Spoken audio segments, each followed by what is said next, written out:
Gimana kalau sebuah doa yang diucapkan ribuan tahun lalu ternyata isinya adalah strategi paling relevan untuk hidup di dunia modern?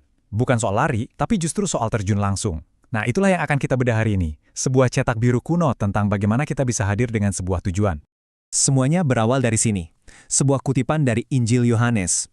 Ini bukan sekedar tulisan kuno loh, ini tuh rekaman yang sangat intim dari doa seorang pemimpin, tepat di malam sebelum dia harus meninggalkan timnya untuk selamanya. Yuk kita lihat apa sih yang sebenarnya ia minta. Pertanyaan ini relevan banget buat siapa aja yang pernah memimpin kan? Mulai dari CEO yang mau pensiun, sampai pelatih tim di akhir musim. Apa sih yang paling Anda khawatirkan buat orang-orang yang Anda tinggalkan? Dalam doa ini, kita akan menemukan jawaban yang terus terang di luar dugaan. Oke, pertama-tama mari kita pahami dulu situasinya. Ini bukan sekedar perpisahan biasa ya, ini adalah momen perpisahan dengan pertaruhan yang sangat-sangat tinggi. Coba deh, bayangin Anda ada di posisi mereka. Pemimpin Anda, sumber inspirasi dan kekuatan Anda akan pergi, dan Anda ditinggalkan dengan sebuah misi raksasa di tengah dunia yang gak bersahabat.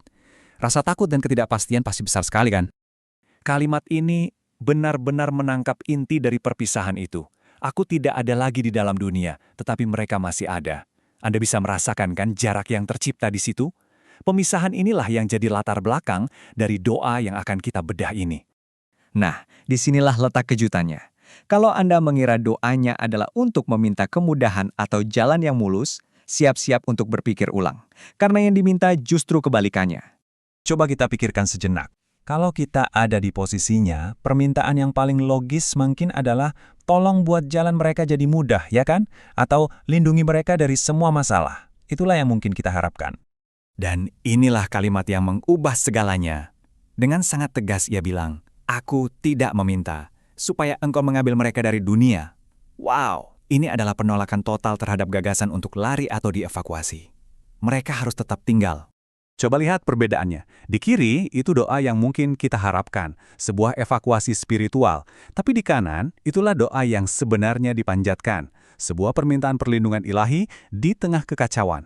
Fokusnya bukan pengasingan, tapi ketahanan. Oke, pertanyaannya sekarang, kalau mereka harus tetap di dunia yang sulit ini, gimana caranya mereka bisa bertahan? Nah, jawabannya ada pada alat yang diminta selanjutnya dalam doa ini. Permintaannya jadi makin spesifik dan kedengarannya agak misterius ya. Kuduskanlah mereka dalam kebenaran. Ini bukan cuma perlindungan pasif, ini adalah sebuah proses transformasi aktif. Tapi apa sih sebetulnya artinya dikuduskan? Jadi, menguduskan di sini itu artinya disiapkan, diperlengkapi, dan ditugaskan untuk sebuah tujuan khusus. Mirip seperti seorang dokter yang disiapkan dengan pengetahuan medis atau seorang tentara yang diperlengkapi untuk sebuah misi. Ini semua tentang penugasan, bukan pengasingan. Pergeseran makna ini krusial banget. Jadi dikuduskan itu bukan berarti jadi steril dan gak tersentuh di dalam gelembung yang aman. Justru sebaliknya, ini artinya jadi siap tempur, diperlengkapi dengan kebenaran supaya bisa berfungsi secara efektif di tengah dunia yang kompleks ini. Sekarang, kita tiba di bagian akhir yang menyatukan semuanya. Kenapa mereka butuh perlindungan? Kenapa mereka perlu dikuduskan oleh kebenaran? Jawabannya ada pada tujuan akhir mereka. Inilah puncaknya. Sama seperti engkau telah mengutus aku, demikian pula aku telah mengutus mereka.